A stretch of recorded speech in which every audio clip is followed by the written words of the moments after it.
ॐ श्री गणेशाय नमः। नमो नारायणाय।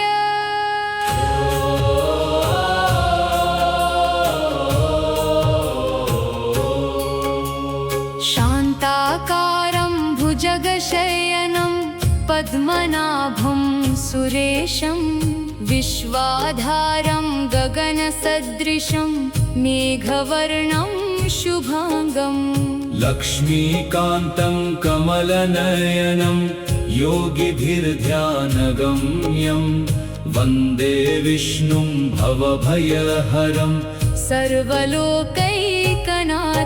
श्रीलक्ष्मीनारायणं ध्यायामि दिव्यरूपं सनातनं पीताम्बरधरं विष्णुं लक्ष्म्या सह विराजितम् कमलासनस्था लक्ष्मीः करुणामृतसागरी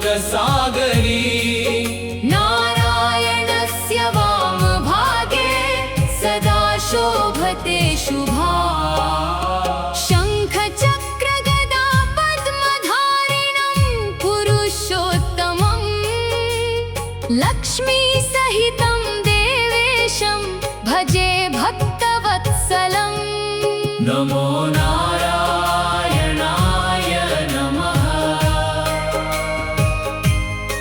नमो भगवते वासुदेवाय नमः। लक्ष्मीनारायणं देवं शरण्यं करुणानिधिं भक्तानां दुःखनाशाय नमामि पुरुषोत्तमम् त्वमेव माता च पिता त्वमेव बन्धुश्च सखा त्वमेव विद्याद्रविणं त्वमेव सर्वं मम देवदेव नमस्तेऽस्तु महामाये श्रीपीठे सुरपूजिते शङ्खचक्रगदाहस्ते महालक्ष्मी नमोऽस्तु ते नमस्ते गरुडारूढे कोलासुरभयङ्करी सर्वपापहरे देवी महालक्ष्मी नमोऽस्तु ते सर्वसमृद्धिदायिनी सर्वमङ्गलकारिणी भक्तानुग्रहकारिणी नमस्ते कमलालये जय जय हे महालक्ष्मी श्रीकरि शुभदायिनी नारायण प्रियं देवी नमामि जगदम्बिका नारायणं नमस्कृत्य नरं चैव नरोत्तमं देवीं सरस्वतीं व्यासं ततो जयमुदीरये हे विष्णो जगदीशान पालनं कुरु मे सदा भक्तानुग्रहकर्तारं वन्दे त्वां मधुसूदनं श्रीधरं माधवं विष्णुं लक्ष्मीकान्तं दयानिधिं चतुर्भुजं जगन्नाथं वन्दे देवं सनातनं करारविन्देन पदारविन्दं मुखारविन्दे विनिवेशयन्तं वटस्य पत्रस्य पुटे शयानं बालं मुकुन्दं मनसा स्मरामि अच्युतं केशवं रामनारायणं कृष्णदामोदरं वासुदेवं हरिं श्रीधरं माधवं गोपिकावल्लभं जानकीनायकं रामचन्द्रं भजे ॐ नमो नारायणाय ॐ नमो भगवते वासुदेवाय श्रीलक्ष्मी नारायणाय नमः नारायण नारायण नारायण श्रीं श्रीं महालक्ष्मी नमः ॐ श्रीं ह्रीं क्लीं महाय महालक्ष्मी नमः लक्ष्मी नारायण लक्ष्मी नारायण लक्ष्मी नारायण हे लक्ष्मीपतिं देवेशं शरणागतवत्सलं भक्तानाम् अभयं दातुं नमामि पुरुषोत्तमं कमलनाभं दयानिधिं शरणं मे जगद्गुरुं लक्ष्मी सहितं विश्वेशं वन्दे भक्तवत्सलं लक्ष्मी देवी नमस्तुभ्यं विष्णुप्रिये नमोऽस्तु ते सर्वसिद्धिप्रदे देवी नमस्ते जगदुन्दिके सर्वमङ्गलमाङ्गल्ये विष्णुलक्ष्मी नमोऽस्तु ते धनं धान्यं सुखं देहि सर्वकामान् प्रदेहि मे रोगान् शेषान् पहंसि तुष्टा रुष्टा तु कामान् सकलान् अभीष्टान् त्वामाश्रितानां न विपन्नराणां त्वमाश्रितायाश्रयतां प्रयान्ति कायेन वाचा मनसेन्द्रियैर्वा बुद्ध्यात्मना वा प्रकृते स्वभावात् करोमि यद्यत् सकलं परस्मै नारायणायेति समर्पयामि ॐ पूर्णमदः पूर्णमिदं पूर्णात् पूर्णमुदच्यते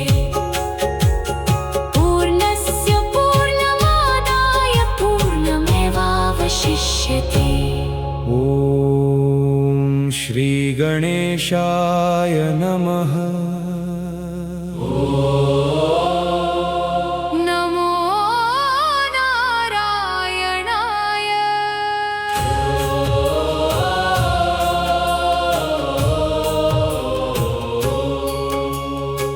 शान्ताकारं भुजगशयनं पद्मनाभं सुरेशं विश्वाधारं गगनसदृशं मेघवर्णं शुभाङ्गम् लक्ष्मीकान्तं कमलनयनं योगिभिर्ध्यानगम्यं वन्दे विष्णुं भवभयहरं सर्वलोकैकनाथं श्रीलक्ष्मीनारायणं ध्यायामि दिव्यरूपं सनातनं पीताम्बरधरं विष्णुं लक्ष्म्या सह विराजितम् कमलासनस्था लक्ष्मीः करुणामृतसागरी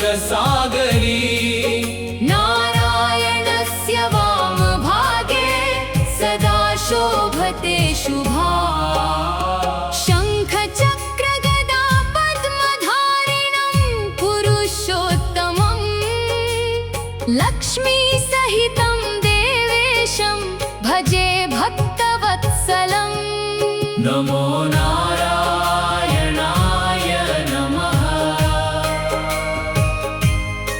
नमो भगवते वासुदेवाय नमः लक्ष्मीनारायणं देवं शरण्यं करुणानिधिं भक्तानां दुःखनाशाय नमामि पुरुषोत्तमम् त्वमेव माता च पिता त्वमेव बन्धुश्च सखा त्वमेव विद्या द्रविणं त्वमेव सर्वं मम देवदेव नमस्तेऽस्तु महामाये श्रीपीठे सुरपूजिते शङ्खचक्रगदाहस्ते महालक्ष्मी नमोऽस्तु ते नमस्ते गरुडारूढे कोलासुरभयङ्करी सर्वपापहरे देवी महालक्ष्मी नमोऽस्तु ते सर्वसमृद्धिदायिनी सर्वमङ्गलकारिणी भक्तानुग्रहकारिणी नमस्ते कमलालये जय जय हे महालक्ष्मी श्रीकरि शुभदायिनी नारायण प्रियं देवी नमः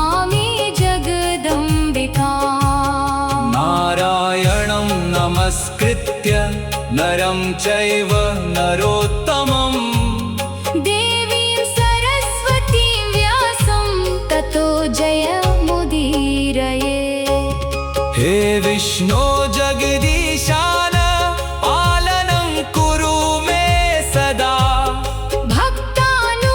भक्तानुग्रहकर्तारं वन्दे त्वां मधुसूदनम् श्रीधरं माधवं विष्णुं लक्ष्मीकान्तं दयानिधिं चतुर्भुजं जगन्नाथं वन्दे देवं सनातनम् करारविन्देन पदारविन्दं मुखारविन्दे विनिवेशयन्तं वटस्य पत्रस्य पुटे शयानं बालं मुकुन्दं मनसा स्मरामि अच्युतं केशवं रामनारायणं कृष्णदामोदरं वासुदेवं हरिं श्रीधरं माधवं गोपिकावल्लभं जानकीनायकं रामचन्द्रं भजे ॐ नमो नारायणाय ॐ नमो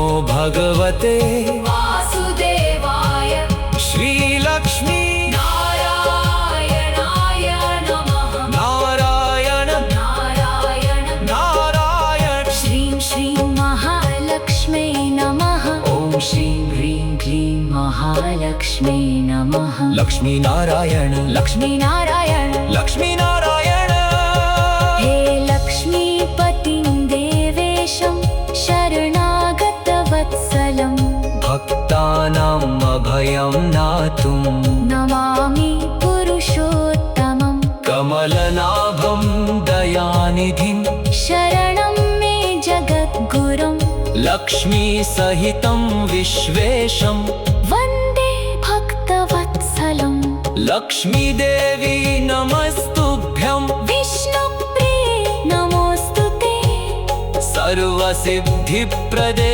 देवी नमस्ते जगदुन्दिके सर्वमङ्गलमाङ्गल्ये विष्णुलक्ष्मी नमोऽस्तु ते धनं धान्यं सुखं देहि सर्वकामान् प्रदेहि मे रोगान् शेषान् पहंसि तुष्टा रुष्टा तु कामान् सकलान् अभीष्टान् त्वामाश्रितानां न विपन्नराणां त्वमाश्रितायाश्रयतां प्रयान्ति कायेन वाचा मनसेन्द्रियैर्वा बुद्ध्यात्मना वा प्रकृते स्वभावात् करोमि यद्यत् सकलं परस्मै नारायणायेति समर्पयामि ॐ पूर्णमदः पूर्णमिदं पूर्णात् पूर्णमुदच्यते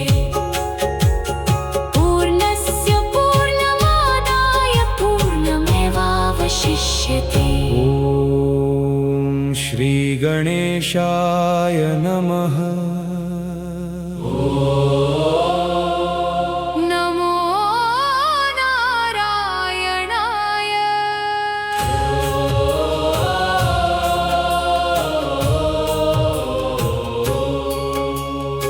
शान्ताकारं भुजगशयनं पद्मनाभं सुरेशं विश्वाधारं गगनसदृशं मेघवर्णं शुभाङ्गम् लक्ष्मीकान्तं कमलनयनं योगिभिर्ध्यानगम्यं वन्दे विष्णुं भवभयहरं सर्वलोकैकनाथं श्रीलक्ष्मीनारायणं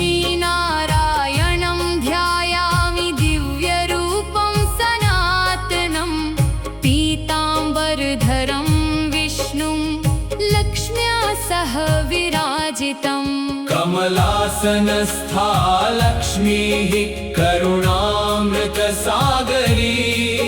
नारायणस्य वामभागे सदा शोभते शुभा शङ्खचक्रगदा पद्मधारिणं पुरुषोत्तमं लक्ष्मीसहितं देवेशं भजे भक्तवत्सलम् नमो नारायणाय नमः। नमो भगवते वासुदेवाय नमः। लक्ष्मीनारायणं देवं शरण्यं करुणानिधिं भक्तानां दुःखनाशाय नमामि पुरुषोत्तमम्। त्वमेव माता च पिता त्वमेव बन्धुश्च सखा त्वमेव विद्या द्रविणं त्वमेव सर्वं मम देवदेव। नमस्तेऽस्तु महामाये श्रीपीठे सुरपूजिते शङ्खचक्रगदाहस्ते महालक्ष्मी नमोऽस्तु ते। नमस्ते गरुडारूढे कोलासुरभयङ्करी सर्वपापहरे देवी महालक्ष्मी नमोऽस्तु ते। सर्वसमृद्धिदायिनी सर्वमङ्गलकारिणी भक्तानुग्रहकारिणी नमस्ते कमलालये।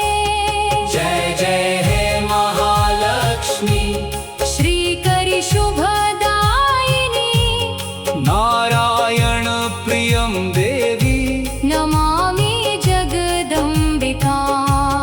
नारायणं नमस्कृत्य नरं चैव नरोत्तमम् देवीं सरस्वतीं व्यासं ततो जयमुदीरये।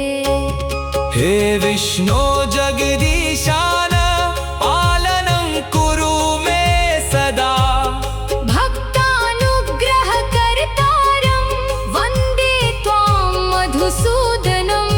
श्रीधरं माधवं विष्णुं लक्ष्मीकान्तं दयानिधिं चतुर्भुजं जगन्नाथं वन्दे देवं सनातनम्। करारविन्देन पदारविन्दं मुखारविन्दे विनिवेशयन्तं वटस्य पत्रस्य पुटे शयानं बालं मुकुन्दं मनसा स्मरामि। अच्युतं केशवं रामनारायणं कृष्णदामोदरं वासुदेवं हरिं श्रीधरं माधवं गोपिकावल्लभं जानकीनायकं रामचन्द्रं भजे। ॐ नमो नारायणाय ॐ नमो भगवते वासुदेवाय श्रीलक्ष्मी नारायणाय नमः। नारायण नारायण नारायण श्रीं श्रीं महालक्ष्मै नमः। ॐ श्रीं ह्रीं क्लीं महालक्ष्मै नमः। लक्ष्मीनारायण लक्ष्मीनारायण लक्ष्मीनारायण हे लक्ष्मीपतिं देवेशं शरणागतवत्सलं भक्तानाम् अभयं नातुं नमामि पुरुषोत्तमम्। कमलनाभं दयानिधिं शरणं मे जगद्गुरुं लक्ष्मीसहितं विश्वेशं वन्दे भक्तवत्सलं। लक्ष्मीदेवी नमस्तुभ्यं विष्णुप्रिये नमोऽस्तु ते। सर्वसिद्धिप्रदे देवी नमस्ते जगदुन्दिके सर्वमङ्गलमाङ्गल्ये विष्णुलक्ष्मी नमोऽस्तु ते। धनं धान्यं सुखं देहि सर्वकामान् प्रगेहि मे। रोगान् शेषान् पहंसि तुष्टा रुष्टा तु कामान् सकलान् अभीष्टान्। त्वामाश्रितानां न विपन्नराणां त्वमाश्रितायाश्रयतां प्रयान्ति। कायेद वाचा मनसेन्द्रियैर्वा बुद्ध्यात्मना वा प्रकृते स्वभावात् करोमि यद्यत् सकलं परस्मै